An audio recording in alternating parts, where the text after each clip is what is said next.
So I don't know if everybody else saw this, but Trump has been tweeting again. I know this is like a constant state of our world now.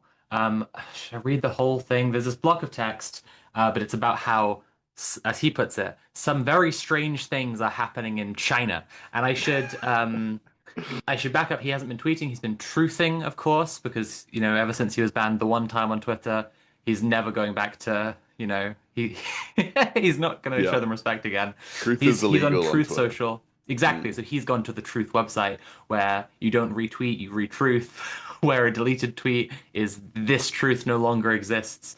Um, how many? This one has 10.7 thousand retruths. So a lot of people have Wow, retruthed this. that's And so basically, true. he's and basically he said that because China has like a very it's a lot of land, a lot of it is good mining land, a lot of it has rare earth minerals in, right? And so China does control a lot of the immediate mining, and then also like globally, a lot of minerals are shipped into China for processing and then out again. So they have a stranglehold on a lot of just like mineral production globally. And he said, like, I'm going to cancel my meeting with President Xi. They're trying to impose economic sanctions on the rest of the world. Can you imagine someone doing a bunch of tariffs on everybody? Wouldn't that be evil? It's like, what's really striking about it is he goes like, these economic controls won't affect everybody else, but they'll just affect the citizens of China. Just like, dude, that's you. You're just taking the thing everyone's been saying about you. Mm. And um and the economy kind of shit its pants. Um it's not it's Whoa. not I keep on saying this whenever I bring it up in the red like the hosts chat. Um like it's not it, right? It's not like it hasn't happened, but like it's very funny the immediate effect. There's massive drop off that happened, and like all the tech stocks have been like on the downturn and losing value for the last few days solidly. The last like week, the basically whole economy does not look like good stock wise. I think it'll take more than this. It's worth mentioning things like the government shutdown has led to the army not getting paid at the moment. That's Mm. likely to cause some instability. But it's just my partner Abby was pointing out to me like she showed me this video of a guy yelling in a data center, like going up to a shelf full of servers. Of hard drives and just screaming into them, and then showing the latency graph that there's a massive spike in, like they all slow down from the vibration of being yelled into. And she showed me it, and then she stopped the video and went, "That's what Trump is doing with his tweets." Uh, All right, it's Red Planet. Welcome, everyone. We are going to start the show like we always do by asking Mule, what is the most base thing you did this week? Yo, so I have been at the World Transformed Festival in Manchester. It's the first time it's ever been hosted here. It's really, really cool. And I met up with a bunch of people that I know from international tenants unions. And yeah, GMTU delegates were all at the festival as well as, delegates. Great panels about rent controls and rent strikes and all this stuff from people all over the world. Chicago, tenants union, loads of tenants unions.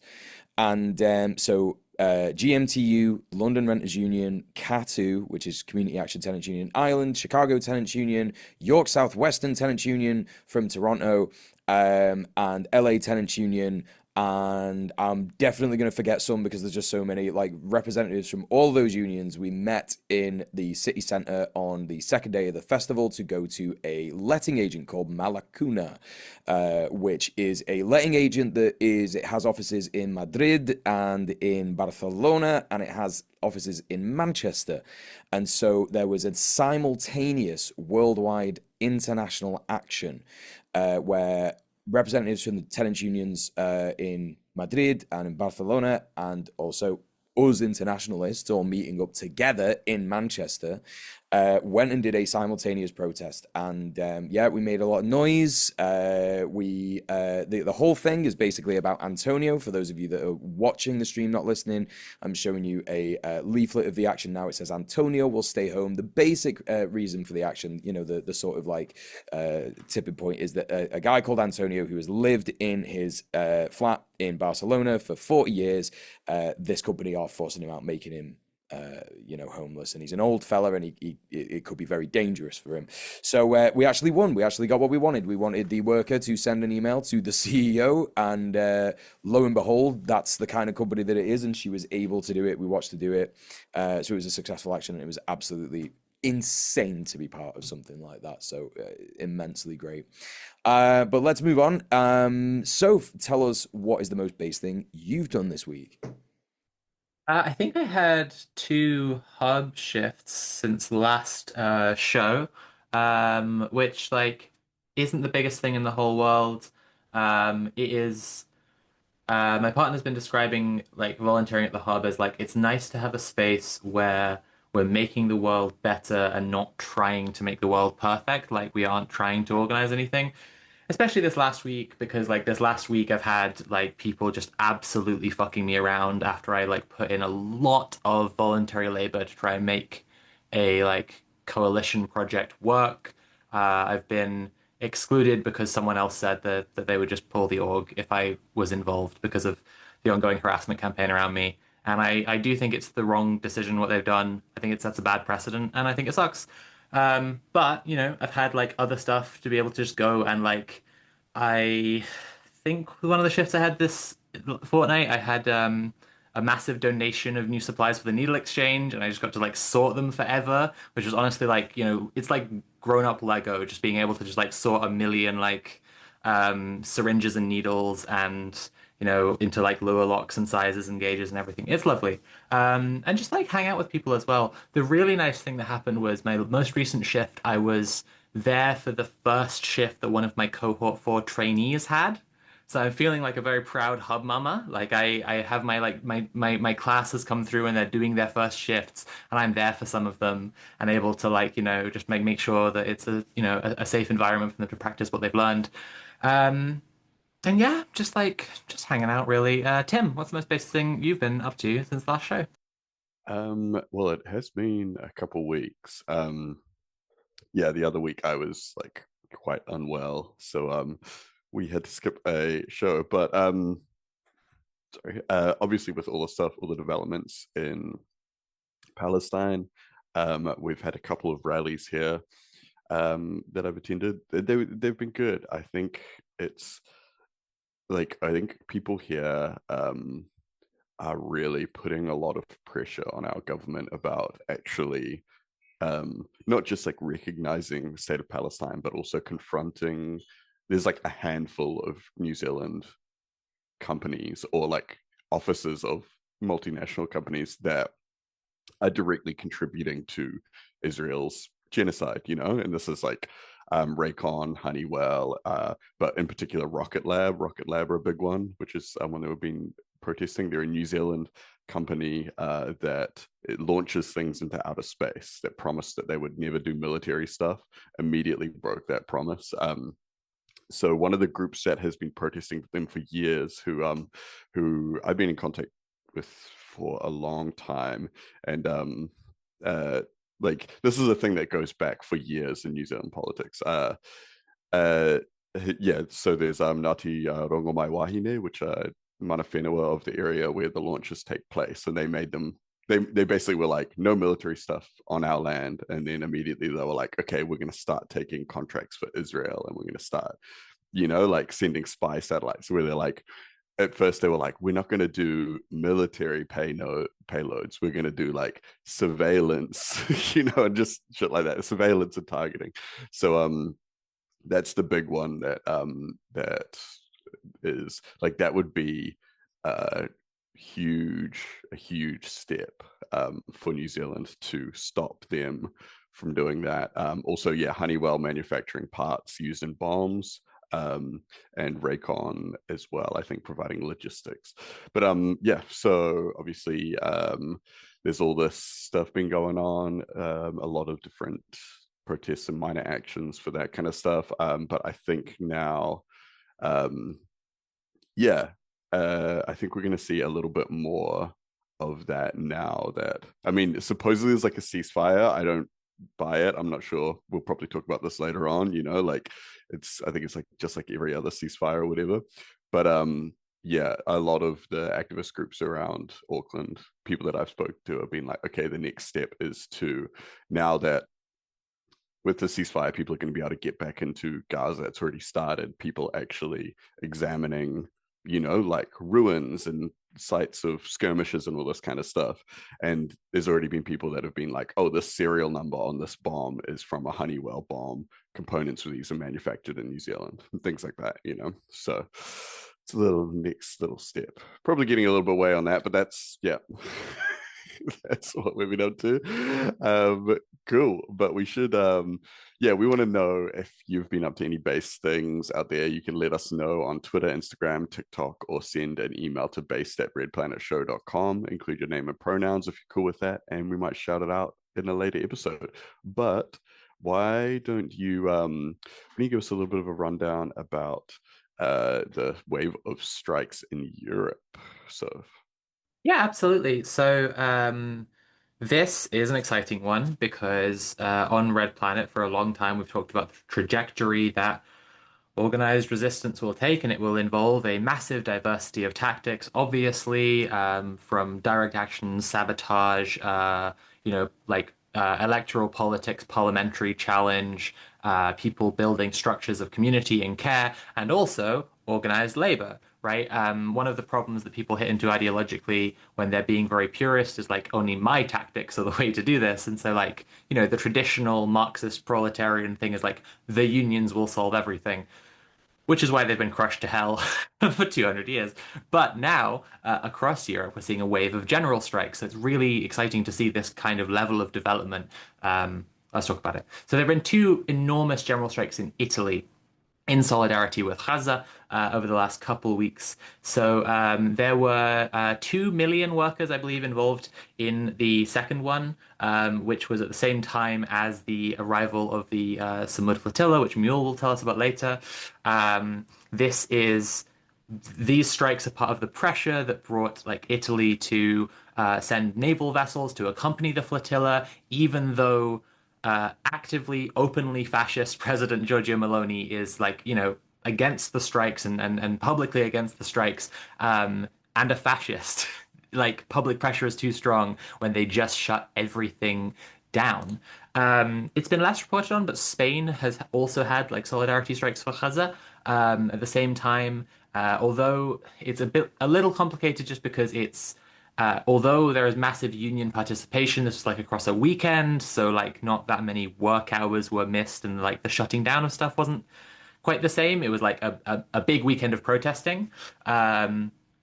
So like not the same extent as Italy, but like Italy really like stopped everything. Last month in France, we saw Bloc 2, which means block all or block everything.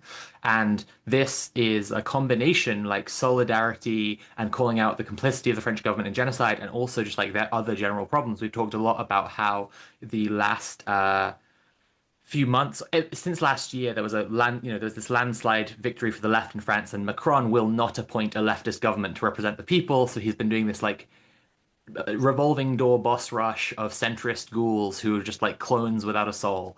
And the most recent one, Sebastian Lecornu, actually resigned a couple of days ago, meaning he lasted less long than Liz Truss. Heyo. And Macron has just had to like refuse his resignation because it's too embarrassing. So yeah, like Bloc Ons 2 is about multiple things, and it's cool to see this like consciousness of solidarity evolving as people are striking to stop genocide, and then also striking like because of their own needs and their own liberation. In Greece, there has been a strike against a general strike against the 13-hour workday. Across Europe, the working class over the last few years, especially, have been waking up to the effectiveness of organized mass action. The combination of the threats of genocide and climate change, and as Petro points out, the way that the genocide is a trial run for genociding the whole fucking omnicidal politics of climate fascism. Um, and now they're striking for their own liberation and the liberation of people around the world. This is why it remains hard to say how European democracy will turn as the climate crisis worsens. Despite being openly fascist and opposing the strikes, as I said earlier, Italy's Prime Minister Giorgio Meloni hasn't been able to actually stop them, right? That's how powerful organized labor is. It is open class warfare, and I think the desire to not be like America is strong across Europe. So we don't know how things will turn. But for Europe, just as for the rest of the world, one thing is clear. It is socialism or barbarism. Tim, why don't you tell us about more just revolution in the streets fucking going on all around the world? Yeah, so I mean, obviously there's been like waves of fucking strikes and protests all over the world. So yeah, after Indonesia, the Philippines, and Nepal, Morocco, and Madagascar are joining in this current kind of wave of protests. So this is like separate to the Israel-Palestine stuff, but also at a lot of these protests, you do see like a minor kind of solidarity with him element sort of thing going on. Like it's not, yeah, like there's definitely in some of the photos and videos you do see Palestinian flags and all this kind of stuff. But as an aside, because obviously we've covered all of these things extensively in the past, there's like this huge wave of like um protests that are like the Western rules based order is a farce. Look what's happening in Palestine, all this kind of stuff. And then we've also got this thing like where a lot of young people are like our society, or like the vision that was promised to us of our society is a joke and it's all falling apart, and all this kind of stuff. So yeah, two great tastes that taste great together. If we are talking about the heightening contradictions of capitalism. So yeah, we're seeing this massive wave of youth-led protests. Yeah, so Morocco and Madagascar have kicked off just recently. So it's sparked by, yeah, this mix of like local political corruption and like austerity policies that are coming in. And so people are seeing like, why are we facing further austerity measures when these politicians are getting, better and better? They're all getting paid more and more, getting all this stuff. Like, like the ones we're looking at in Thailand just recently, there's the same kind of thing. Like politicians getting all these benefits while people are getting, a worse standard of living, that kind of stuff. Yeah, in Morocco, they're chanting, stadiums are here, but where are the hospitals? Which is great because it kind of sums up how the capitalist class is pouring money into these prestige projects while letting the public services just completely degrade around them, which obviously, like there's so much money in building in developing these gigantic projects like stadiums and stuff like that. It's kind of like a scam in itself. So yeah, all of these areas, it's all different catalyst moments, like different triggers for these protests to kick off. But there's like these underlying themes, and a lot of it is also it's all social media led mobilization from young people. Well, generally younger people. There is obviously everyone is getting amongst it, but like what we're seeing, especially in places like Nepal and stuff, it's like a very youth focused movement.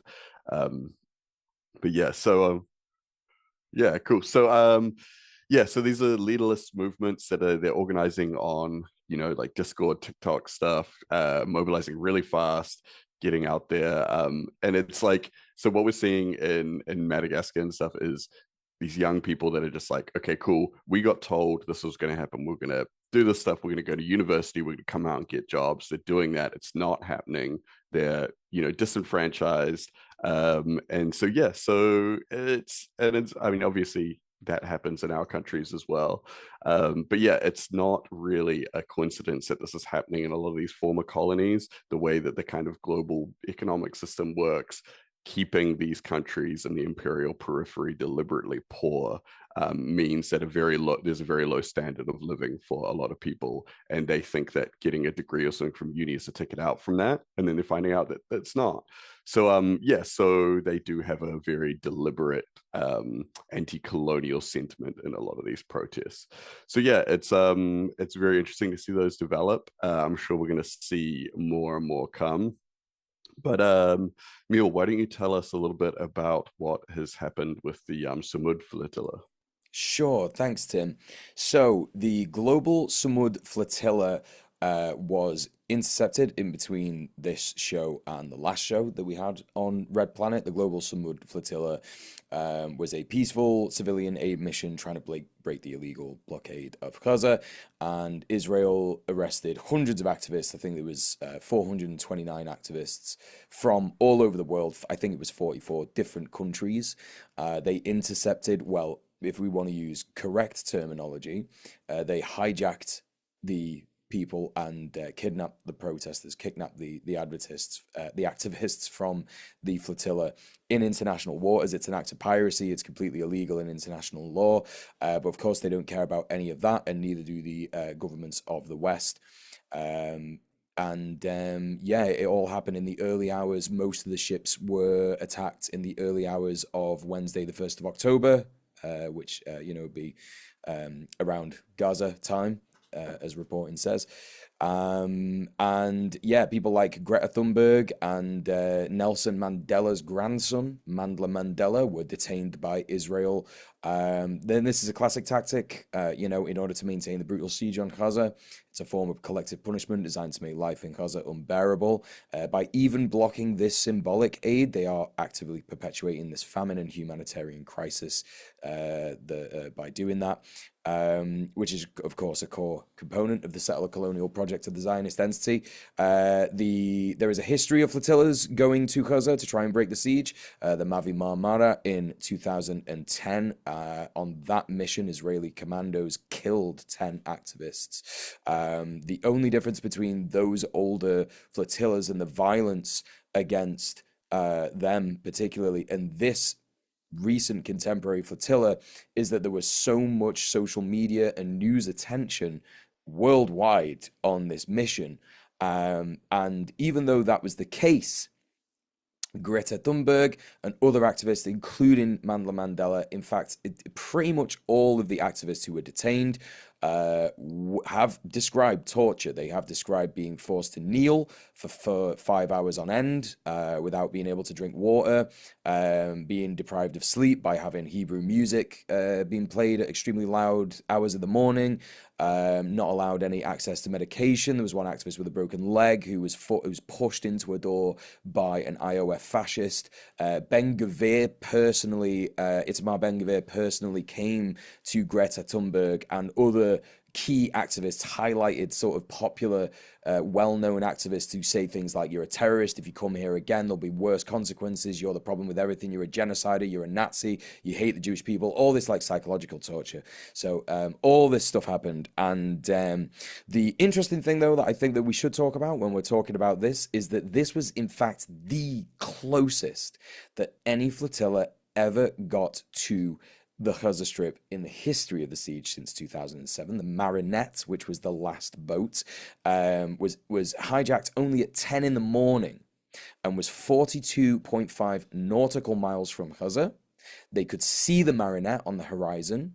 And I've seen videos that are just absolutely beautiful, the Gazans, looking at the boat and saying, bless God, and, this is so great, what a wonderful thing, what a wonderful sight. The other beautiful thing is that because the IOF Navy was so attached to the flotilla and focused on that, the Palestinians in Gaza were able to fish and ended up bringing in a huge amount of fish to feed the people in Gaza City and various other places. So it was a completely successful win in terms of like actually making a difference. There was a difference that was tangibly made by this action, and it was absolutely fantastic. One little personal favorite moment of mine, like while the IOF fascists were hijacking these ships and attacking them, they were clearly incompetent. That was a huge thing that all the activists said as well. They were incredibly incompetent, didn't know what they were doing. They were spraying the flotilla boats with what people were describing as sulfur-smelling water. So it's water with some kind of chemical in it that's designed to irritate or whatever. And because the IOF fascists were so like not experienced in naval warfare of any kind, they were actually pissing into the wind with the hoses. Like they were fucking firing these hoses into the wind, and it was all coming back on them. And we could see this on a live stream of the veterans boat, which was a boat that contained veterans from the US military. And it was an absolutely incredible live stream. They were laughing at the fascists. They were going, "Yeah, good job, Israel," and all this shit, and like jeering them when they missed and all this stuff. And they were like, singing songs. It was amazing. So it was a wonderful, incredible time. But of course, the brutality of the Zionist entity, intercepted it. So with that done, Soph, tell us about what has been happening in another fascist nation. Sure. So, this is a broad coverage of some of the most latest developments of fascist America, right? There's troops on the streets. We saw a fucking Black Hawk helicopter over a Chicago apartment block. This stuff's fucking horrible. I'm sure that people know this is going on. It's all over social media. People are talking about it. But for the record, 37 people were arrested in Chicago following a massive raid on an apartment block that Trump's stormtroopers alleged was frequented by gang members. The raid used a Black Hawk helicopter. Residents say that essentially everyone in the building, men, women, and children, detained and forced to wait outside for hours in their sleeping clothes. Some people talked about being let go at 3 a.m. while their immigration statuses were investigated. Although, during this particular raid, residents reported being scared as guns were pointed in their faces and said that those detained included people with outstanding warrants. Um, People with outstanding warrants as well, regardless of their actual immigration status. Over 800 people have been disappeared by ICE in Chicago since September 8th, when federal agents were deployed to the city as part of Trump's authoritarian crackdown. During this particular, I said that already, sorry. Um, all this going on makes it clear the regime are now just trying to cast the widest nets possible and then find any justifications for the people they have detained to put them into ICE processing facilities. This, leads us to a point where the kind of organizing necessary changes. We'll talk about that in a second. This is from CNN. Daryl Ballard, someone who lives next door to the targeted apartment building, said, "I've been on military bases for a good portion of my life, and the activity I saw, it was an invasion." Just this Thursday, Chicagoans poured onto the streets in protest as Trump deployed 200 troops from the Texas National Guard and a further 300 Illinois National Guard to keep the city under military control. One protester, a teacher, commented on the situation with ICE. "In my community where I teach, there's kids not coming to school for a month at a time because they're scared of what can happen to them. I'm overwhelmed with blinding anger and depression for the people who are being affected." And in response to this, I just saw this today, so I'm adding it on. People have started organizing community defense workshops. This is like, who knows what the state will do to respond and try to repress this, but like, it is openly organizing and training people in how to stop ICE and repel them from their communities. Stuff like, blocking off streets with their cars in an organized fashion. People talking about court support, arrestee support, these kinds of things, as well as like protest medic stuff. Okay. So the National Guard has now been deployed in DC, Chicago, Memphis, and LA. Trump has said that Portland is going to be one of the next cities there's a deployment to, but protesters have been in a kind of constant standoff recently with the federal agents and the troops in the streets, just being peaceful, repeatedly getting fucking shot with pepper balls and stuff. There were quite notoriously a few guys who were wearing big inflatable animal costumes, just to sort of show the absurdity of them trying to crack down on supposedly war-ravaged Portland, as Trump put it. We'll give you updates on this as it develops. Mule? So there was an attack at a Manchester synagogue a couple of weeks ago, which was an unfortunate, incredibly terrible tragedy. And a number of people lost their lives. And it is essentially an attack that happened where a person drove a van into a synagogue in Heaton Park in Manchester, killed a person with a knife, killed a synagogue worshipper with a knife, and it was also at the start of Yom Kippur. So it was obviously a targeted anti-Jewish, anti-Semitic attack. And the cops came and shot the guy. They also have reportedly shot another person, which was not an attacker, was not someone who was causing violence there, was just a synagogue goer.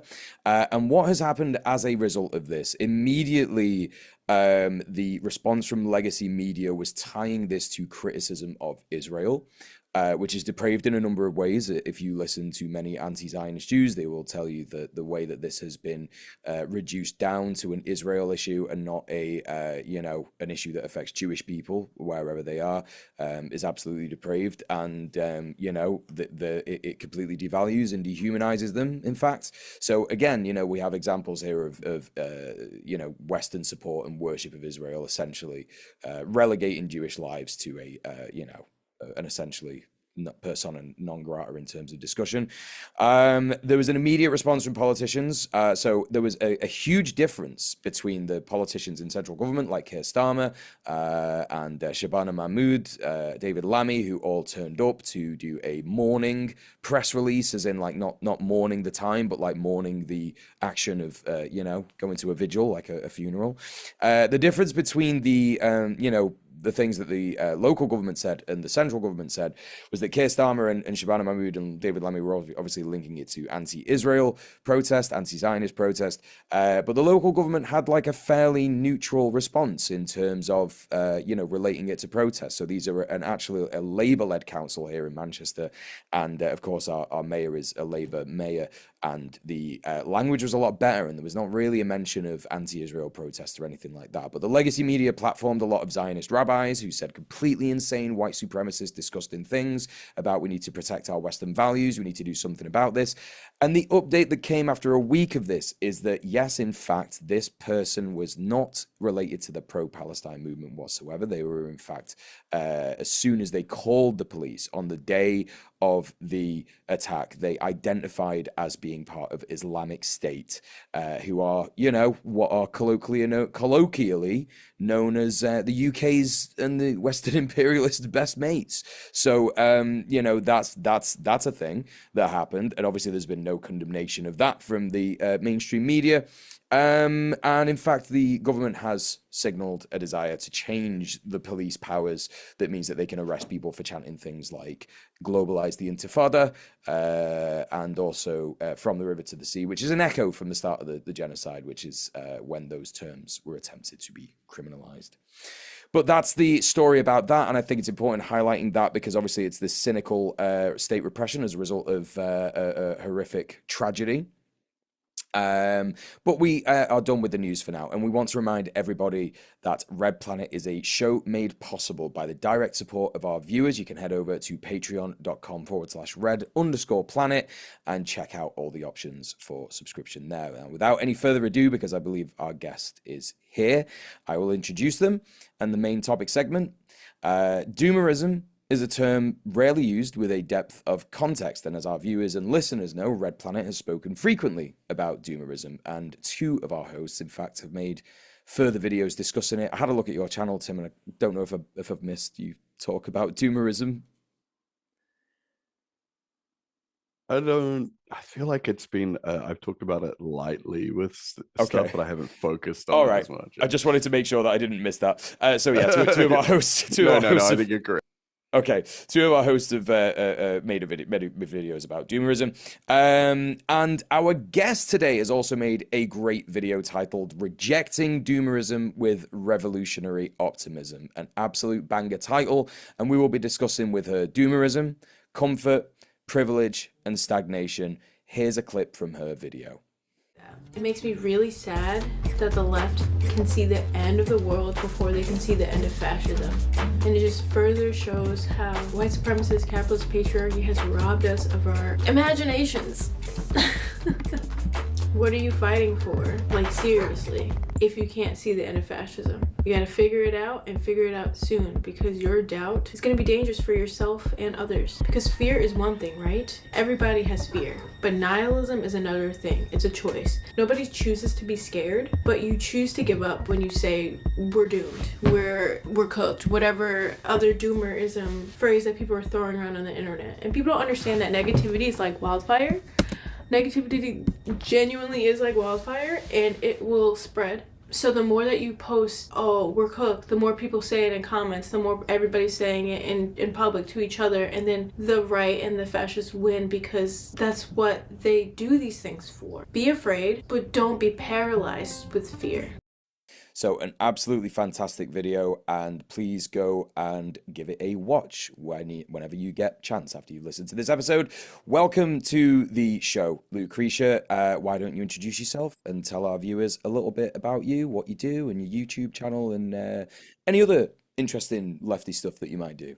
Cool. Thanks for having me, y'all. I'm Lucretia on the internet. My pronouns are she and they. I don't really consider myself a YouTuber, but I guess I am at this point because I've been doing it for 2 years now.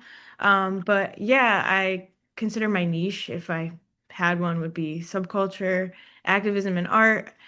I've always been really into punk and art, and that led me into being a leftist. Obviously with punk, like anarchy and all of that, that's kind of what got me down the pipeline. So it's still very much a part of my interest. So I like to bridge the gap that way. I also DJ. I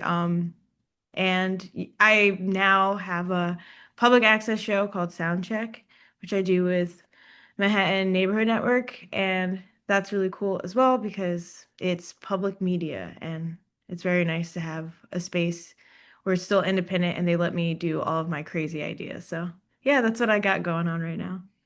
Dope. That's absolutely amazing. So as we introduced you, we spoke about your video, Rejecting Doomerism with Revolutionary Optimism.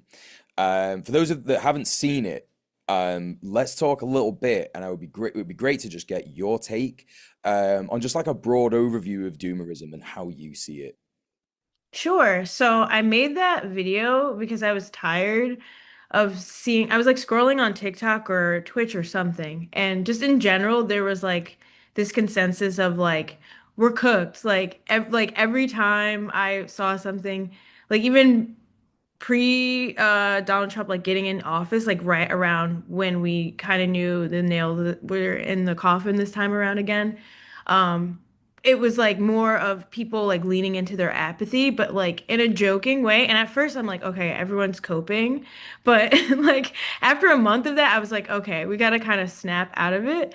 Because I see it as like I said in the video, I see it really like mold, honestly. Like it starts out as a one spore, but like if you let it fester, it'll grow and then it becomes your entire outlook about the world around you, and it limits your imagination. That's why I also spoke about like your inner child being sad, because when you kill your imagination, you're killing that part of yourself too. So like that's my philosophical um, aspect of what I consider doomerism. But in general, I think it's just the way that people are trying to rationalize the scope of our problem, right? It's a massive undertaking. And like I said in the video, like I want to acknowledge that I'm not discounting any of that because I also grieve. Like I cry all the time. I'm constantly anxious. I'm feeling the same things that other people are feeling, but the only thing that has ever helped me is doing something about it. Like actually getting up and doing something. Whether that be, doing something that helps me help myself, or if I'm changing the focus entirely and doing something for someone else, which is why I suggest also direct action, because genuinely it's hard to be in your own head about like whatever you got going on when you're helping someone else, even if not even on the aspect of people being like, oh, there's people with worse problems than you, but genuinely just like on a logical standpoint, like your brain can't really focus on those two things at the same time. So it's good to get yourself kind of out of that space by doing stuff. And it doesn't have to be, a giant action at first. That's a great explainer and some interesting things that I think the host can relate to there, me specifically. Um, 100%. let's talk about privilege, because that's kind of like a huge part of this, right? Whenever people are doing this, we're cooked. It's so Jova. I think you could probably relate to this. It starts to become a bit offensive, because a lot of the people who are saying this are really people who are at like the top of the hierarchy in our society, right? And this like level of disengagement and alienation from our neighbors and stuff like that. Obviously, that all really feeds into it. So I guess like we would love to get your take on like the privilege aspect of it. Sure, yeah, and I agree. Yeah, definitely. I think that's why I like in the video, like I was like I felt like I was like talking to like I'm the youngest sibling, but I felt like I was like an older sibling in that moment. And I was like, kind of like scolding in a way. Because that's how I felt as well. Like just as a Black American whose family has been here for 6 generations, like genuinely, like I would like if I found out where I lived my ancestrally, I would have no emotional connection because that's how American my family is. So when I hear people who are considered like more American than me on the hierarchy scale saying we're cooked, I'm like, it's easy for you to say that, right? Because like you can go somewhere else if you wanted to. You can assimilate into this, which a lot of people are doing now, like Ethan Klein and Dean Withers and all of them. They're like trying to rationalize like how they can, embrace this so they can cope with this emotionally, I guess. But other people don't really have the privilege to do that. And even if we wanted to, it's not like, I mean, I could speak for myself. Like, even if I had the opportunity to leave America, I don't think I would because, like, I have such a connection with the people and this is my home. And because of it, like, I feel the need to fight for it. And because I'm an anarchist, like, I believe in true democracy. So I'm always trying to frame it in that way to people, both on the left and the right, when it comes to privilege. It's like, y'all say in liberty and justice for all, okay, so do something about it, like that's kind of my reaction to people with the privilege because it's like you're saying it's over when it's like it's been post-apocalyptic for natives since 1619, like and same with like I said with my family. That's why my family has been here for so long because I am descended from enslaved Africans, so it's like people are rationalizing with the outwardness of fascism in America, but like speak to anybody in the global south and they'll let you know that America's been Mm. fascist. Speak to any marginalized Yeah. person, Yeah, I always you find know? that funny, like what you said about like the apocalypse sort of thing. It's like, a lot of people these days are like, oh, this is like the end times. Our like democratic institutions are like being degraded. And it's kind of like there's like we have like well many people all over the world have lived through so many apocalypses like so many Literally. like these cataclysmic events that are like oh man like you don't feel like your vote does anything. That's crazy. Yeah. Like I don't know if Lucretia, I don't know if you've seen this, but the liberal columnist for the New York Times, Ezra Klein, he put out something that everyone's making fun of, saying that he said like Charlie Kirk was practicing politics the right way. So Ta-Nehisi Coates wrote this response being like, jog on, long jog off a short pier, mate, cut it out. And because they're civil with each other, and at least Ezra Klein considers them friends. I'm not sure about Ta-Nehisi because the whole way through the interview he was looking like Yeah, I think and he everything he was found out. saying. Yeah, yeah. But there was a bit in that interview, it's become iconic as the interview where Klein says that he doesn't know what his role is anymore. There's a bit in it where he's saying like I want to draw a line with the people that I won't engage with in politics because they think such horrible things that I find them completely like unconscionable. But like, I don't know what to do if the majority of the country are those people. And Ta-Nehisi Coates is just like, welcome to the history of being black in America the whole entire time. Like, and it's so real for like every marginalized group who doesn't have a kind of option of assimilation or like mainstream passing, I guess. That just like, yeah, yeah, exactly. I think it's interesting what you say about the inner child. Like, I uh, I think a lot that in the Imperial Core, white, straight, able-bodied people, like for them, this downturn is like a lot of their like angst is like not being able to just basically be children all the time, which like I have no hate for. Like I think everyone should just basically get to be like children as much as they need to and want to. Like, we shouldn't, we should all be able to delight in doing childish things and playing as much as we want in a perfect world. But like, I don't know, there was a piece in some local thing to London. There was a piece about these white people in Peckham. Peckham's a black neighborhood, but they have been doing a conker league. I don't know if you know in I don't know if Americans have this, but chestnuts tied to a string and you try and break it. It's like a playground game, basically. And these like 30 somethings in like these white, like artisanal furniture designers or whatever are like having like a conker league in Peckham. And uh and it's just like I don't know, just like they've made it like hyper violent because it's like their imagination of what a hardcore sport like conkers was as a kid has to be brought forward, and they're all wrestling each other. Yeah, and I was just really struck by like everything that's going on in the world, and just running this story about these people who've just gotten together to like play a kids game, but like kind of as an excuse to beat each other up.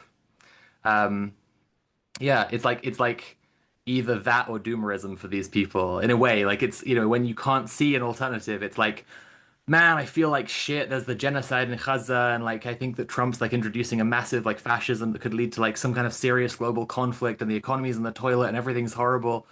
Don't worry, bro. Like I just found out about this Conquer League around the corner. Like raw, like we can go there. It'll be so fun. Like basically, you have to like snatch the other person's conquer and just like stamp on it on the floor. Like it's so fun. Um, yeah, I think it's a relation to the inner child. Is a very apt observation. Thanks. And I agree. I really like what you observed also, like in the way that, yeah, like I saw it as like people just they're lacking their imagination, which is like that's what's making them suffer is like they can't imagine a world beyond what we have right now, which is why they're like, oh, we're cooked. But to your point, Sophie, I appreciate you saying that like because of white supremacy, like their imaginations as children is like also kind of twisted. Like, like why is violence their view of fun still? Like people still have a lot to unpack constantly, and like I think that's also a reason why people give into doomerism because it's easy to just be like, well, the things are always going to be like this because they've always been like this, which means I'm not responsible, which means I don't have to do anything, which means I'm gonna go play Which means I'm just a little baby. Conquer. Yeah. Yeah. I'm gonna go play Conquer and Beckham. Yeah. Um, I think it's definitely a great point to, I think, now go into comfort, because that's exactly what you two were just talking about. Like, this is a layer of comfort that someone is giving themselves. It's like, I'm going to disengage. I'm going to, like, like you say, Lucretia, I think you just literally said, I'm going to play video games and all this kind of stuff. Um, there's a lot of talk in understanding imperialism and understanding white supremacist hegemony about comfort and how it is a pillar of white supremacy. It's a pillar of imperialism, and that is because, like, in our comfortable neoliberal world, we get to, like we were just talking about, play video games, go and lie in bed for a bit. We don't have to worry about our house getting bombed. We've got problems. Sure, there's a lot of deprived, suffering in the imperial core, and that's certainly increasing as capitalism gets worse and worse. But there is still just that class of people that, like, if they have their Netflix and they can just tune out and just ride it out, that's what they're going to do. And I wondered if you had any more sort of like thoughts about that, about comfort and how it relates to the bigger picture. Sure. I think comfort can be actually dangerous in that sense of what you're saying of like just having distractions or people leaning too into disassociation for comfort. Like I understand, again, this is not to shame anybody because it's like your brain is trying to protect you.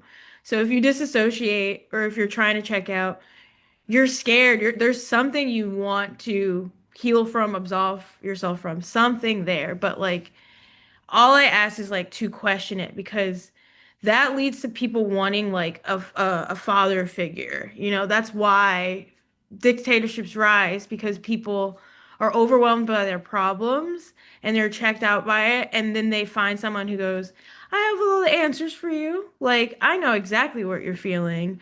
I'll give you what you need. Like, I've been there before. Like, and that's how people get involved in cults. That's how dictatorships rise. That's how people get taken advantage of on an intrapersonal level as far as like abuse goes.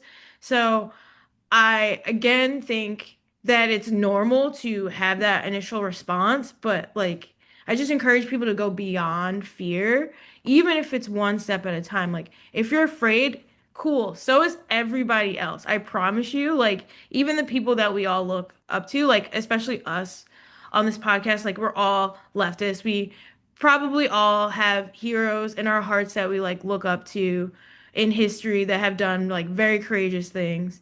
But even those people that I look up to, I know were terrified. Like Asada Shakur just passed away, and in her biography, she talked about how scared she was. She talked about how scared she was the entire time. But she escaped to Cuba. Like her friends broke her out of jail and brought her to Cuba. And like it's okay to be afraid, like, but we just need to figure out a way to go beyond our fear. And like that's why I also then led into anarchist calisthenics because it's like you have to learn how to resist as a practice. It's not something that like you're immediately good at. I love anarchist calisthenics as a great practice for people who don't know it. It's the looking for rules to break and just like challenging your own tendency to kowtow to authority. Comes from James C. Scott, the other anarchist anthropologist who's not as good as Graeber and is trying to he's trying to get there, but he's not quite got the analysis. He has a great story about picking your anarchist calisthenics well. He says that he was with a old German Maoist, and he was going to cross the street when the light was red, and his friend said, his comrade said, like, "What are you doing? Like, there could be kids watching us, and it would set a bad example, and they might run on the road and get hit by a car." And he was like, "Oh yeah, like maybe I need to break pointless rules to challenge this in myself, but also like it has to be towards like a world that I want to see, right?" Yeah, that's definitely like a super important thing to do. I remember when we had the guest on, the other hosts will remember from the Manchester student rent strike, Fraser. I think he said this. So yeah, we had this guest on Lucretia, and that when discussing the rent strike, because doing a rent strike in Britain is there's various different like levers that the local council and government can pull to just be like, right, we're going to evict you and this, that, and the other. So, but he said it was something along the lines of once you realize that the law is just like an imaginary thing that you can just break, then you start to realize that there's so many things possible. Now, of course, on Red Planet, we never advocate anyone to break the law, and that's bad and wrong. It's the arbiter of all morality. But I think that that's like a key thing to understand, like that, because there's things that aren't laws, which are like social, what do you call it, like social contract stuff? Am I getting that right? Yeah, that's a good way to say Yeah. it. And I think that like, pushing against that even itself, like, because there's like a social contract in Britain, for example, that we don't talk about politics at the dinner table. And that's obviously something completely designed to defang any kind of working class rage at what's going on, at what our rulers are doing. And so yeah, it's an interesting kind of scenario where you can push against that and start to force your dad to talk politics at the dinner table and make him say insane things like we should give billionaires more money to sort the problem out, and then you can yell at him more and be like, "You're a fucking idiot." But anyway, nothing related to me at all there. It's actually, that's just something that I imagined. The the next thing that I wanted to talk about, that we've got sort of like things to discuss, are where people are alienated and how, because you said quite rightly that going out and doing stuff, it kills the doom pill, like it makes things better. And I think that that's like obviously it's our show mantra at Red Planet. We want to get people out. We want to get people doing stuff. I guess I've got a couple of questions. I won't give you both at once, but the main thing that I wanted to talk about here was this lack of understanding the what can we do to sort of like make these solutions more obvious to people, or obviously otherwise than us doing this on Red Planet and your channel. Yeah, so you're saying like how can we spread our message like more easily. Can I ask like what y'all's political identifications are? Like what y'all consider yourself? Because I consider myself an anarchist. We've got various different I Yeah, consider I myself wouldn't. an anarchist. Nice. Yeah, I'm an anarchist. I've got communist leanings. Cool. Yeah. Okay. I'm a communist, but I like, and it's like I'm a communist influenced by like traditional Maori ideology as well as, Oh, you know, cool. kind of as well as like, yeah, I mean, like a little bit of anarchist sympathies, but largely like, yeah, I would say like Marxist Leninist kind of vibe, but we Hmm. don't discriminate here. We're all Awesome. No, we're no, all Yeah, friends. I was I just don't know curious. if yeah, like I think that where I'm at with like political labels and identifiers is that they're a lot less use like whenever they begin to divide people's organizing efforts, they're just getting Mm. in the way of stuff. So like I consider myself an anarchist because of what I like believe about the world that is possible and like the problems inherent in structures, and it's the way that I think Magpie Killjoy said like anarchism isn't like it's a set of tools, right? Like, and that's the way that I Right. approach the world is through anarchism. But like the Yeah, organizing that I do isn't and necessarily anarchist organizing, and I also yeah, believe that like lots of different kinds of organizing will bring about the world we want. Cool. yeah, Yeah. yeah, yeah.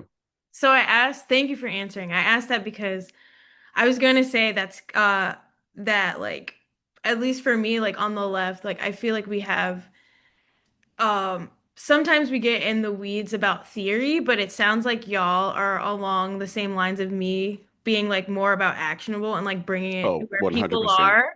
Yeah. So that's really exciting because that's what I think is the most important thing. Like I think people are anarchists and Marxists without even knowing. Like, if you talk to them, they have those ideas in their head, but they just don't necessarily know the theory about it. And we just need to engage with our community and let them know, like, what they're thinking is like valid and they have community and space and people to support them with their ideas. Because I think plenty of people who are not really politically inclined do know that they want changes in the world and they do know that they want socialism, but they may not know what socialism is, right? They know that billionaires are bad. They know that racism is bad. Like, so for me, I think like the best way for us to spread our message of like leftism in general or anarchism or Marxism, because I have Marxist sympathies to pair you, Timothy.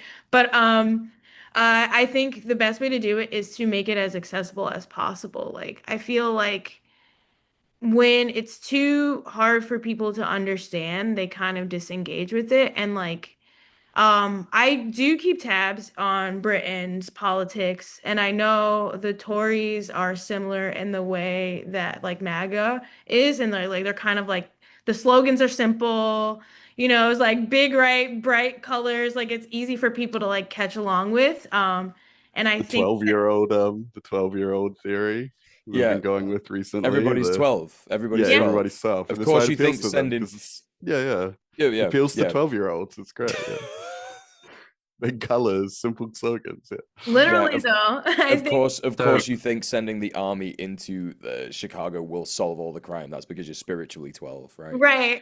That's fucking great. so the Tories are like the GOP.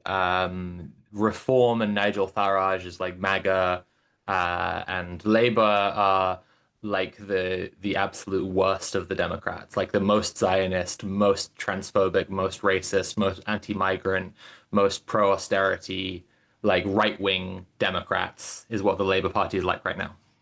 Wow, yeah. So it seems like it's a lot of parallels for sure. I appreciate your clarification because in America, like GOP and MAGA are all the same now, but at least in Britain, there's still some separation there. There's definitely fractures. Yeah, no, it's interesting you say that because there's we've spoken about this on the show in the past, like the recent news. There's been like far right mobilizations, fascist mobilizations in various towns and cities in Britain, but there's always this overplaying of the numbers. Yesterday there was another historic march for Palestine in London, 500,000 people estimated to have been there, and the papers always lie about the numbers. The legacy media is always like, it's tens of thousands, so it's a lot, but don't worry about it. And but they overplayed the far right march in London. they said it was 120,000 people, and in fact, crowd size experts said it was more like in between 50 to 70,000. And when you look at any fascist streamer who goes amongst these protests, they're like filming, they're live streaming, fucking everything, and they're idiots. They just like broadcast all the fights that they have and all the disagreements and everything, and it's hilarious. Like, it's great content. It's depressing as fuck, but it's great content. But like I think that's like a key part, right? It's like understanding that like there are fractures, and even though there appears to be like a veneer of solidarity, like most people are just more concerned with their material conditions. I don't know if that was a bit Yeah. of a diversion from what we were talking about. Well, Sorry. if we're talking about like what the UK is like politically, I think an important piece of context is like there is so much what I keep calling like 51st state shit going on recently, where like the UK is just trying to be a 51st state because like most of its economy is structured around doing money laundering for America.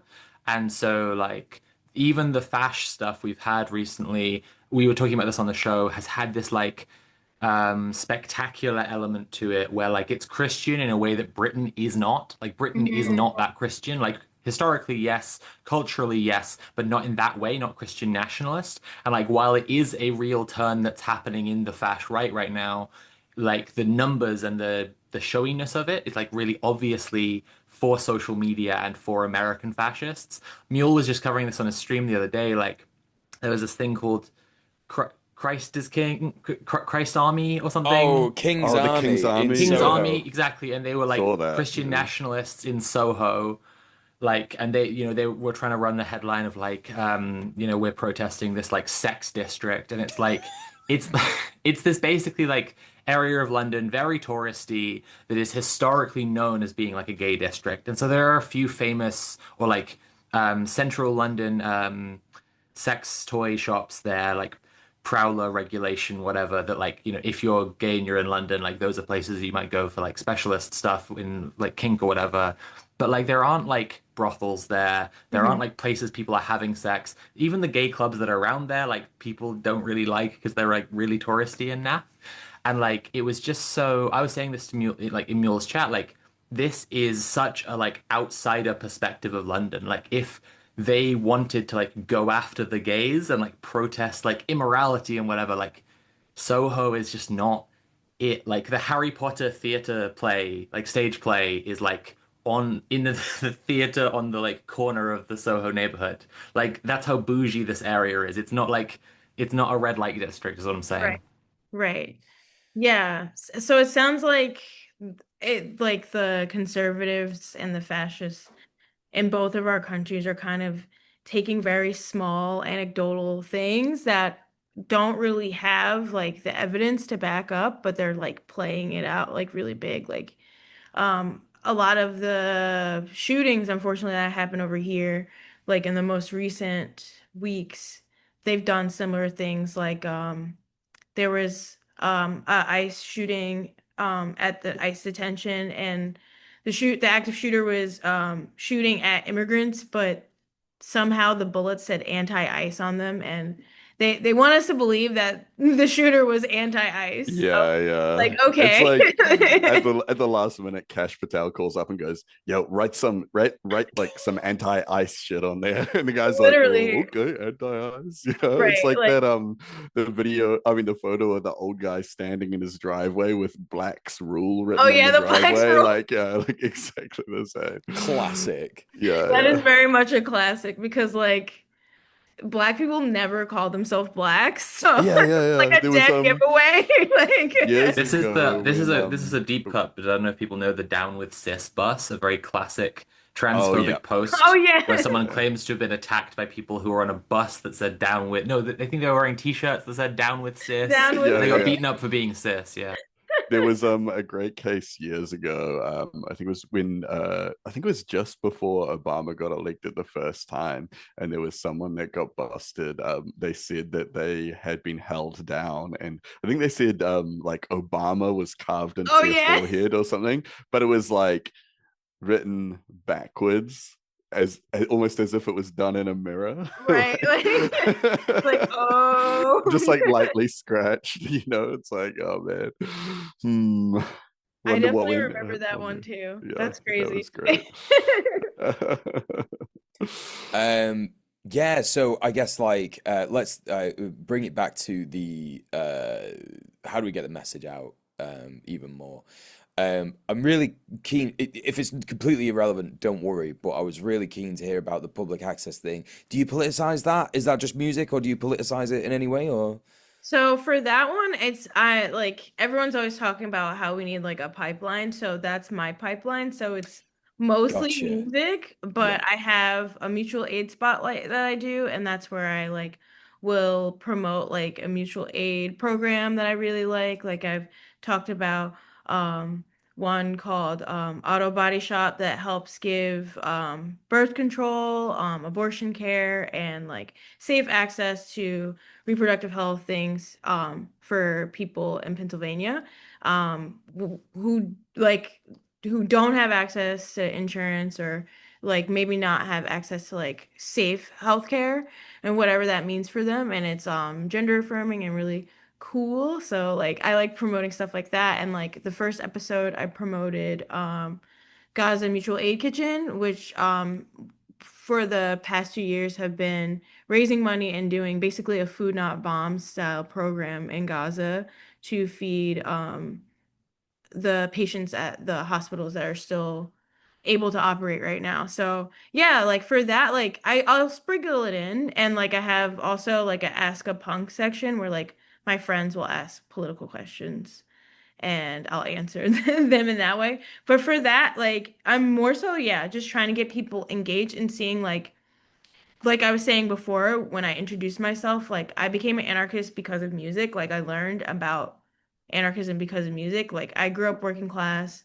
I grew up very poor. Like I was homeless as a child. I graduated high school homeless actually as well. So I had a really adverse childhood, and like the only thing that made me feel like I wasn't completely alone was music and the access to the community that I had within punk and hardcore, because at that time like a show was either free or $5, and that I could afford that. Like I could go to a $5 show and go and be able to have community and like kind of be outside of my own head or my own problems for however long, 4 or 5 hours, what the show is.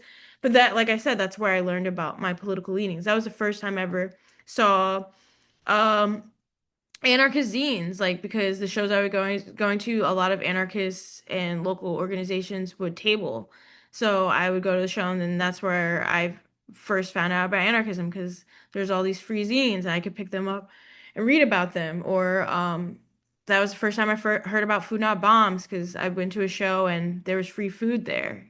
Like people from Food Not Bombs were giving out food, or like they were doing like food drives and things like that. So just learning about that made me feel less alone. And I think that's really important right now, like having community wherever that is.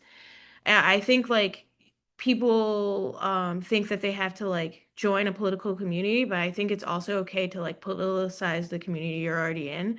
Like if you play like D&D with your friends, like y'all could talk about politics while you're playing D&D. Like there's no crime against that. Like that still could be organizing, you know what I mean? So yeah, that I mean it really helped me. So with Soundcheck, that's what I'm really trying to do. But my other videos in general, like as far as like spreading the message, I'm just trying to make it as interesting as possible, which is why I try to use like social commentary and like clips and things like that to keep people engaged and just let them know like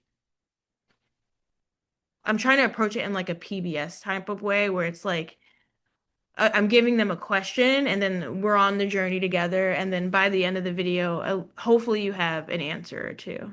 I hope that answer. Yeah, no, that's great. No, I love that. That's so dope. Just before I ask this next question, I could probably still ask the next question anyway. It's fine, doesn't matter. Obviously, don't need to know exactly where, but are you comfortable sharing like what part of the world you're in? Oh, sure. Yeah, I'm in New York in Right. So America. I wanted to talk to you specifically about this because there's been a very interesting development in New York recently, Zoran Mamdani, and that's been a very interesting political campaign that he's led. He actually did an extremely impressive video yesterday about Stonewall, I think.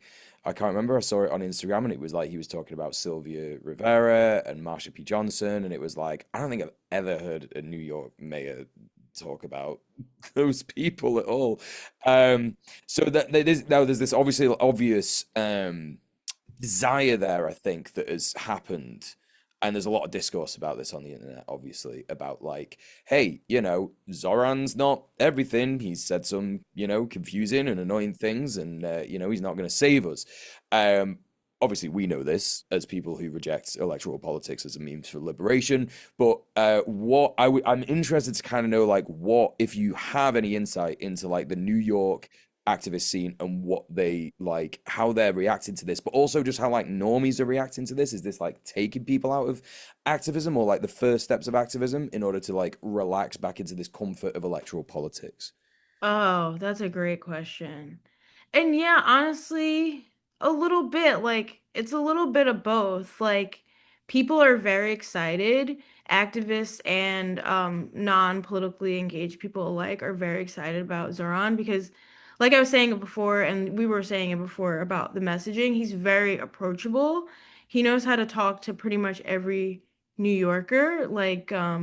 And he goes out of his way to talk to everyone. And I think that's why he's very successful because if you I know y'all probably know of how like cartoon character evil like um Eric Adams and um Cuomo are, they're just like And they that's not to mention Curtis Slewa. oh yeah, we don't even have to bring him up. Oh my God. He's him if y'all want any comfort, he's considered a joke to probably like 95% of New Oh York. yeah, I'm well aware of that. Yeah, I was Yeah. gonna say like only Republicans take him seriously. Especially like with the Guardian Angels, like they started around the time where like, it was like gangland with like the Warriors. So it was like with that context, like I asked my dad about that. With that context, it's more like they're like a Republican like gang in that way. So that like kind of took the mystique away from them when I found that out. And now I'm not really interested in anything they got going on. Cause like before it was like, oh, we protect our trains. And then my dad's like, no, they kind of like popped up when everybody else had letters and like colors, and that's why they did it. Like they wanted to be cool with a jacket. Like that's That's really what it so cringe. It's the most cringe shit. But But yeah, sorry but to yeah, derail anyway, there. no Yeah, yeah. worries. Curtis always does that. I'm like, I could roast him.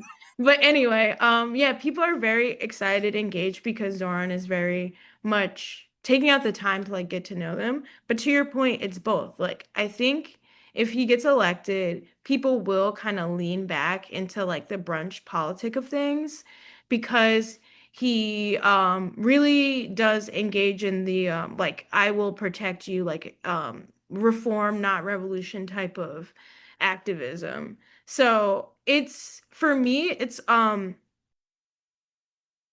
it's strange, right? Because like you said, like I also believe electoral politics are not means of revolution whatsoever. But on something like this, an election like this, like I will be voting for him. Because I know that at least in the short term, materially, that's better than the alternatives. Um, and that's kind of where I'm focusing. I personally don't think we can push any politician. I think more so like we can get them to act. It's not really about like, hey, do you want to do this thing? Like I feel like they kind of already made up their mind, whether or not they're like progressive or not. Like we see like people power is really what moves things, like especially when it comes to like revolutions across the world that have been, kind of popping up in the last few months. Like with was it South Korea where they protested for like a few days and then like the president just like stepped down or like The incel president. Yeah. yeah, I Yeah, forgot. yeah, Yeah, I yeah. forgot he was an incel. Yes. He did Yeah, hide in his house for a very long time. So they had to right. literally drag him out. So, you Right. know, Like but that's what I mean. Like, it's not really about like getting our leaders, whether we like them or not, to like listen to us. It's more about like I don't like there has to be a better word than like yeah, I don't know, just showing that like you work for us, like showing the power of people and like what we're capable of. And at least in the inverse, I think the positive is that like Republicans and like the neocon Democrats are seeing that like they don't have as much people power as they thought they did. And I think that's a positive for Yeah. for what Zoran is doing. Like Cuomo lost in a huge landslide, and he's like a nepotism name. Like his dad, he always says it. My dad's name is on the bridge. Like he is considered like upper echelon of New York. So for him to not have favor is like a huge sign of a turn of positive, I think, personally, in New York local politics, at least, at the very least. And it will inspire other cities in the country, which is why Donald Trump keeps saying he's going to send the National Guard if Zoran wins. So we'll see. Okay. I have learned something today. Governor Mario M. Cuomo Bridge. Is that the one? Yes, that's his dad. That's That's his that's dad's bridge. that's crazy. It is very That's crazy. fucking crazy. Um, Yeah. so it's interesting you say that about Zoran because actually this has been like a bit of a discussion. I've just been at a festival this weekend called The World Transformed. It's because it's at Manchester. I've never been to it before in my entire life. Sophie did a panel at one of them a couple of years ago.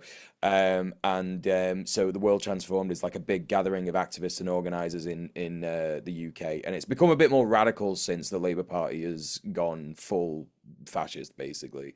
There's been some really interesting discussions. And there's a leader of our Green Party, he's a new leader of the Green Party in the UK who was elected recently. And I actually joined the Green Party to vote for him because he was talking about driving the party towards an eco-socialist model of campaigning and policy, informed by grassroots movements. So, he's talking the talk.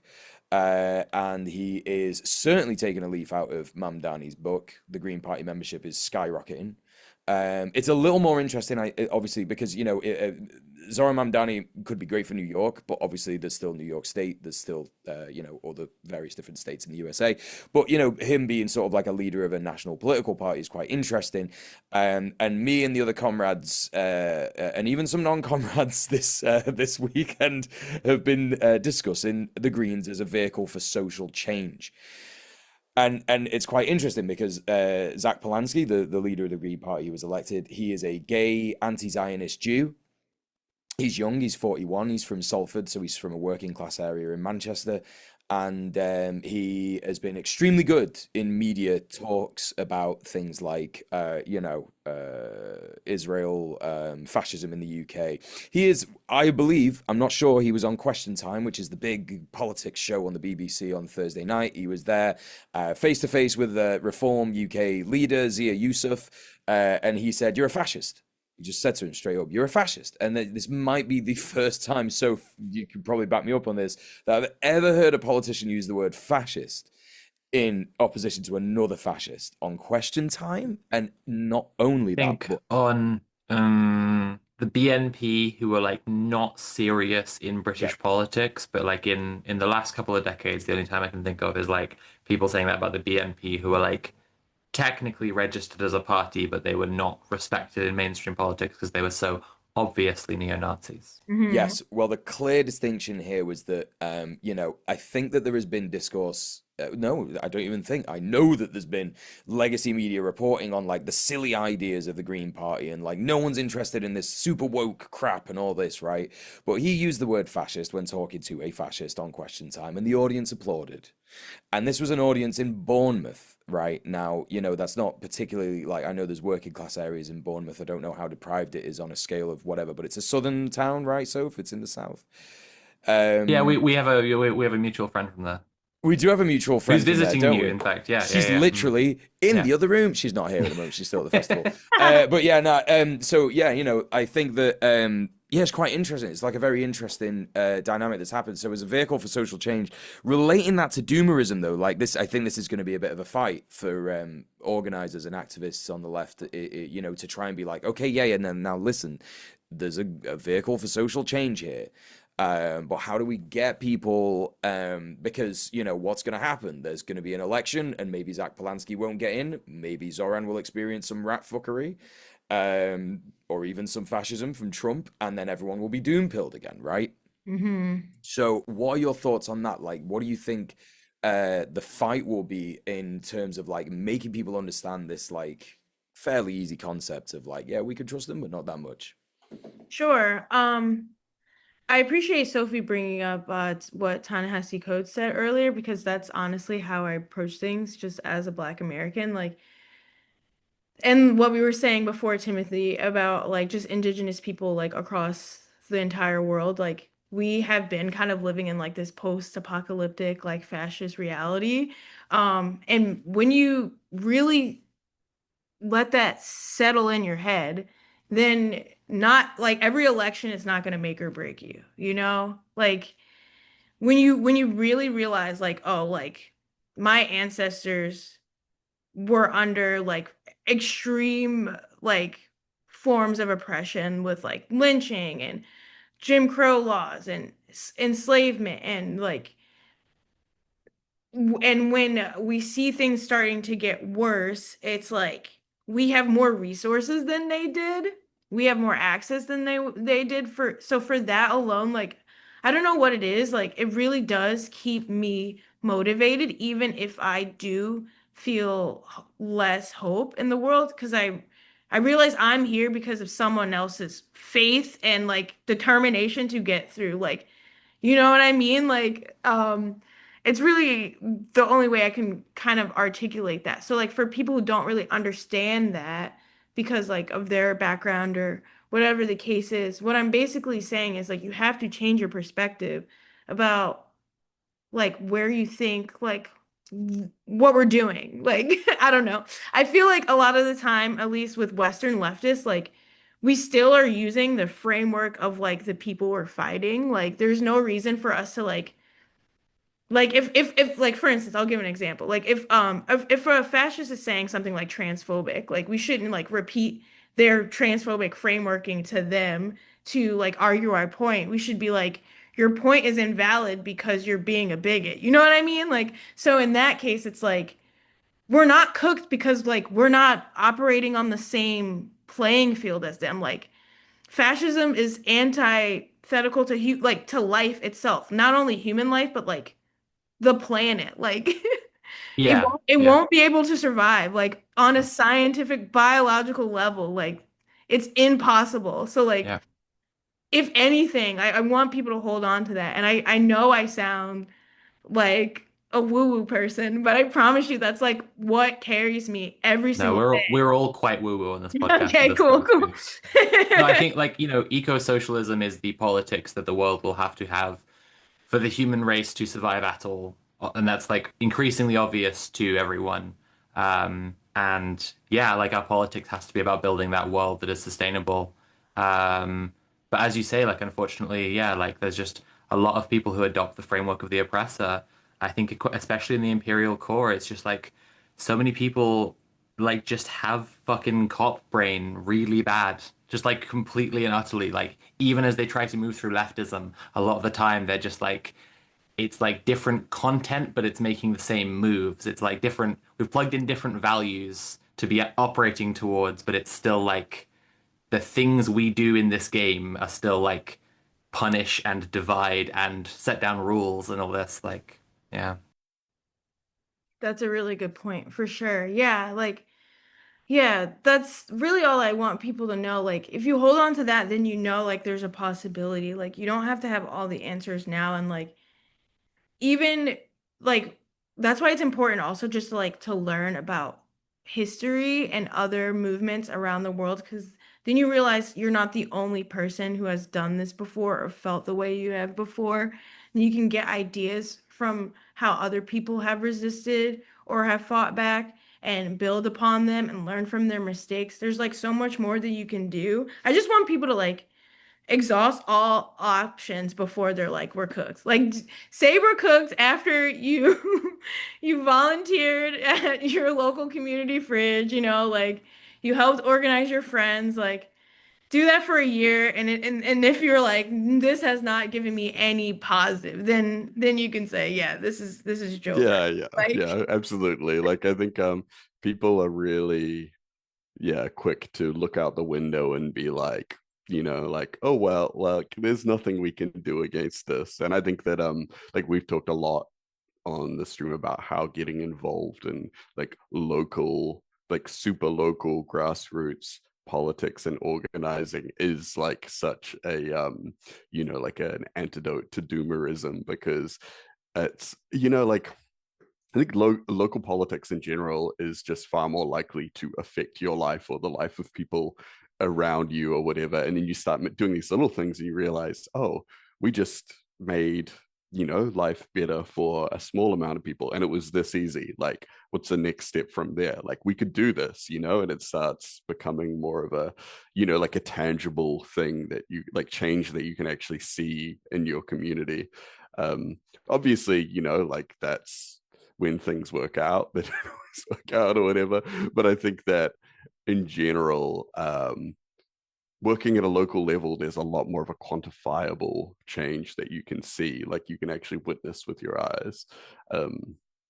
Like I know a lot of people that have done things as part of bigger, like done like phone banking and volunteering for like big like election campaigns, and then just at the end of it just been like, well, I made a lot of friends and like, it was like a really good, like a really good atmosphere and all this kind of stuff, but it didn't feel like we did anything. Like nothing at the end of it, nothing came out of it. It's like, well, you could have those same feelings of camaraderie and working alongside people for a common goal, but you could actually be like, helping feed people in your community or something like that. Like you don't have to tie it on to like some kind of like election campaign that comes around once every like 3 to 4 years or whatever. Like you could be doing this all the time with people in your community. Yeah.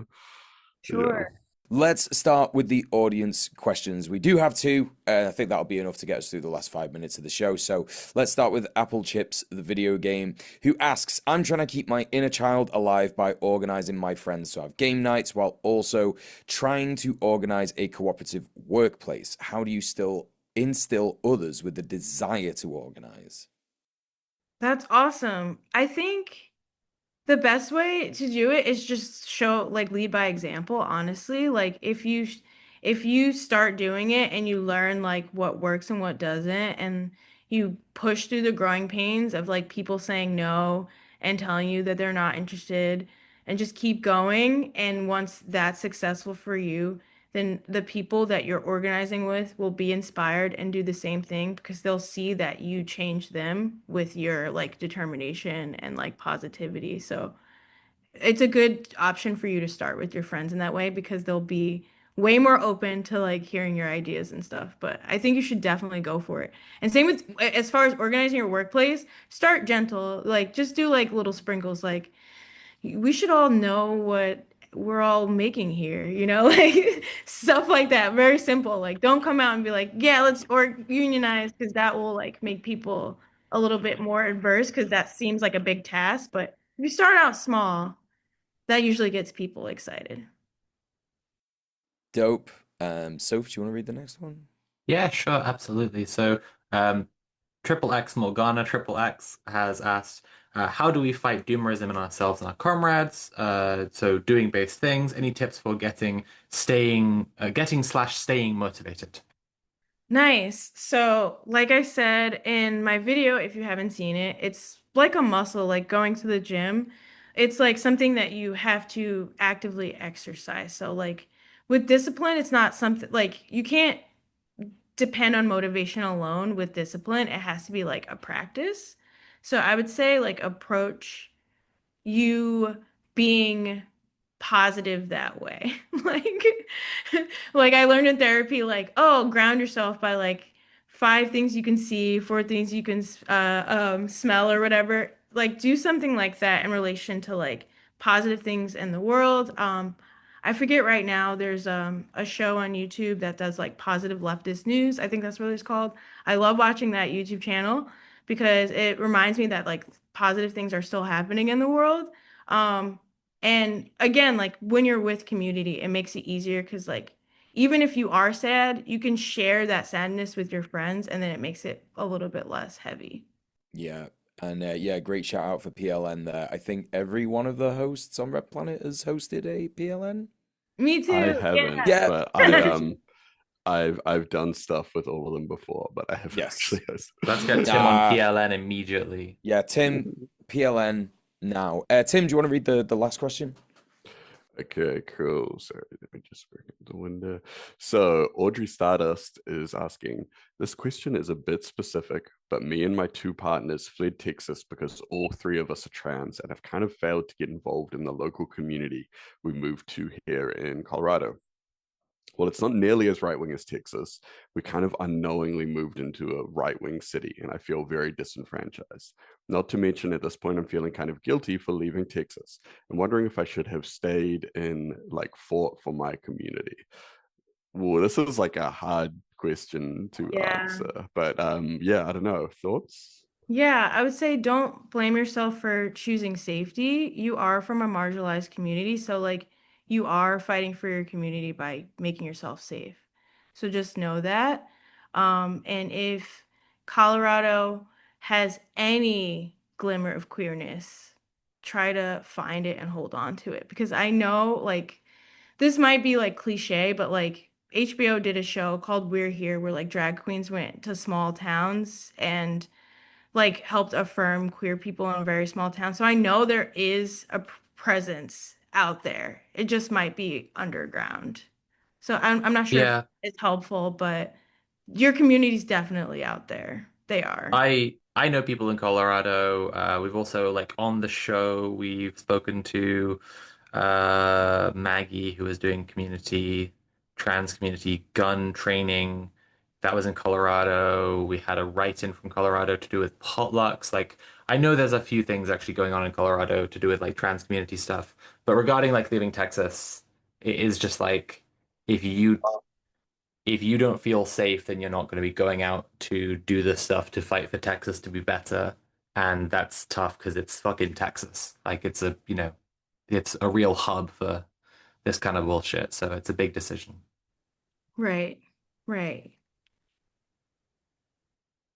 Okay, what a great show. Yeah, we didn't even get to some of the stuff that I wanted to cover, but honestly, you've been a fantastic guest, Lucretia, and we really appreciate you. We normally ask our guests to come up with some homework for the audience. So if you haven't prepared any, don't worry at all. I'm sure you can just pull something from what we've just said. But yeah, what do you have any ideas of what you could ask the listeners and the viewers uh, to do before the next show?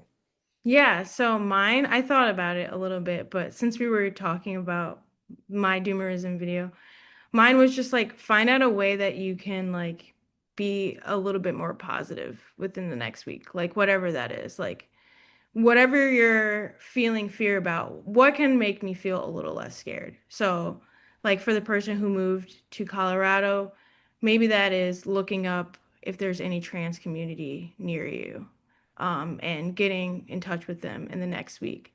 And maybe the next week you go out and see if they're cool. And then the next week after that, you can still hang out with them. So just find something. It could be something small like that, or if you want to start activism, find an organization and start researching them. Just do your first step because that's all it takes. Yeah, no, I can absolutely yeah 100%. confirm Yeah. that. Yeah, as soon as you go to your first thing, your first leftist thing, that's it. It's like a snowball. Mm. Yeah, Lucretia, do you want to plug anything, any content that you're doing, how people can find your public access show? Sure. So if you're in New York City, it will be on Manhattan Neighborhood Network, which is online, and I think they still actually have a channel on on cable. But don't quote me, I don't even know the number. But definitely watch it on mnn.tv. And also on my YouTube channel. I put the episodes on my YouTube channel. It's Lucretia McEvil. That's Lucretia McEvil. It's the same on Instagram as well. I have some writing things coming out soon, and I'm trying to do a little bit more like documentary style form for my content. So be on the lookout for that too. And I really appreciate this convo. This is great. Great. Thank you Oh so much for yeah, coming on. Yeah, we'll definitely have to arrange another show to talk about maybe something else or maybe an expanded version of this. But yeah, thank you so much for joining us. awesome. Thanks, y'all. Bye. Bye. Bye. Yeah, what a phenomenal guest. It's been a while since we've had like this many guests cumulatively in the time that we've done shows. Yeah. Friends, yay. Yeah, it's Mhm. great. It's great. And that was a great discussion. I think it's always important to cover doomerism. But you know what I want to know about covering and helping is and doing stuff with and going online and clicking buttons is Red Planet on Patreon. That's what I'm talking about. Red Planet on Patreon. It's patreon.com/red_planet. Go there, support us. We continue as a show by the direct donations on Patreon, the subscriptions on Patreon of our viewers and listeners at home. There are loads of different ways. There are loads of different rewards that you can get on all the different tiers. We've got great content, great extra bonus content on Patreon. We've got great live streams that we do in Discord sometimes, community hangouts. And you also get access to the amazing Discord, which is just a great way to chat. It's just a great place to chat and share activist theory stuff and, just generally have a leftist infight. But if any of our viewers and listeners at home wanted to hear more Tim or see more Tim, which I know I do, I'm always thinking about that. Where can they do that, Tim? So you can find me on Twitch and YouTube as Conquest of Dread, or you can find me on Twitter and Blue Sky as Dread Conquest. And if you're into tabletop role playing games, also on Twitter you can look up Dark RPG 2000. That's the Twitter account for a project I've been working on, a tabletop game, like dark future kind of, yeah, tabletop RPG, very like leftist themes and all that kind of stuff.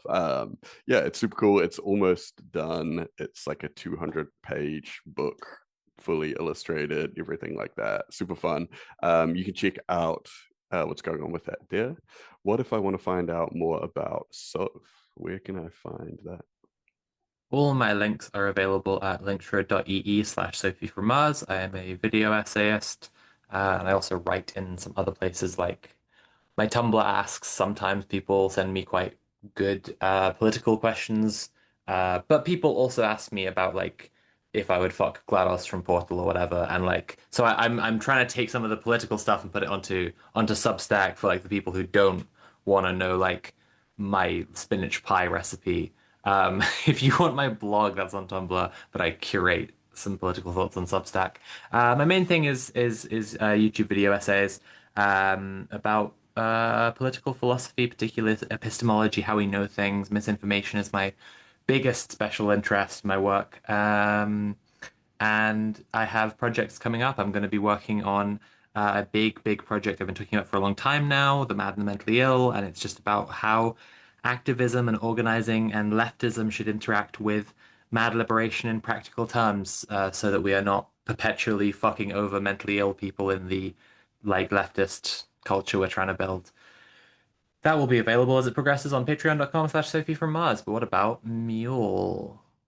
Well, thank you, Sophie. You can find all my links at linktree.ee/DJMUEL. And I stream Monday to Thursday for 6 p.m. UK time to late, covering basically worldwide news. And we do a bit of critical thinking, media literacy, understanding bias in journalism. So we look at things from like a bunch of different angles. Sometimes we'll watch a fascist go through a demonstration, and then we'll look at the reporting around it, and we'll sort of observe and take the piss and have a bit of a laugh. Also it's an extremely silly space, so don't just think it's just serious. There's all kinds of insane clips that you can see me over the last the community has been doing loads of clips of me recently, just like saying incredibly insane things that maybe just aren't relevant on the stream. Like the other week, I was talking about how every man just needs to understand that there's, sorry, obviously, except for trans men, it needs to understand that there's a prostate orgasm. There's such a thing as a prostate orgasm. Like, you all need to try it. It's very, very good. And you are. Are If you you die are you without doing plugging that, the prostate orgasm right now on the show? Is that your I just think closing? I just think people need to do it. If you've not done it, Okay, then do homework it. this week, everyone. If you've never had a prostate orgasm. Give it a go. All right, that's Red Planet. See you. Oh, and at the end of every show, we always thank our highest tier patron, who is, as always, Risk Inverse. So thank you so much, Risk Inverse, for being on our sicko tier of the Patreon. You're amazing. We love you so much. Thank you for your continued support. All right, everybody. Thank you so much for being here. See you next week. Bye. Goodbye.